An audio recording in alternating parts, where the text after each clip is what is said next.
Winona Todikini was born in 1808. She is the second child of Eleanor and Coco Todikini. In 1836, she met a man named Paco Dasans. They were married that year, where Winona moved in with him and his family. She lived there with his mother, father, and younger sister. Winona settled quite well in her new home. In 1837, she discovered she was expecting. She gave birth to a beautiful baby girl named Tinita.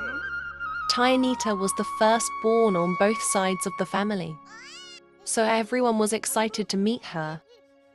Winona brought her along for their nightly storytelling by the fire.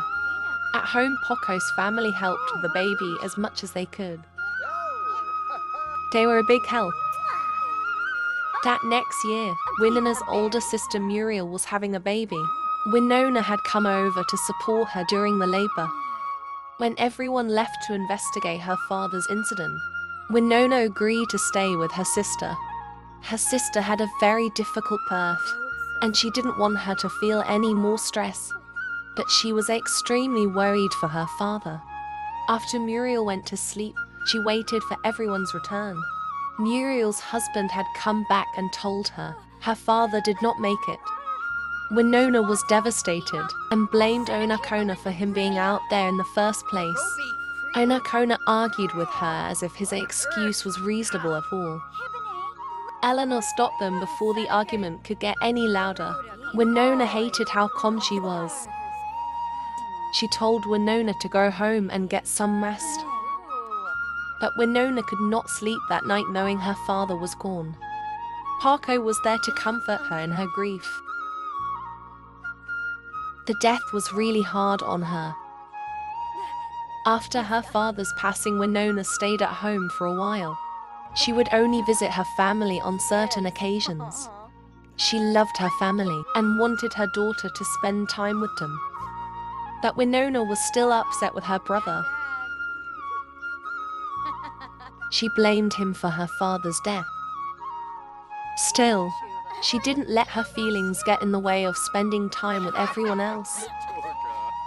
Later in 1840, Winona had another baby girl. Her name was Chilali. She introduced her to the family, while Taya and her cousin Chaska got to play together. They also had their first night of storytelling since Coco's passing. In 1842, Winona was pregnant once more. She had given birth to twins, Ohanzi and Shilaya. With the small children running around, there was never a boring day. Winona was slowly starting to come around the family again. She missed spending time with them. She spoke to Ona for the first time in years and apologized for her behavior. Ona was relieved to hear that and forgave her. For the first time in years, everyone was able to enjoy each other's company without any tension.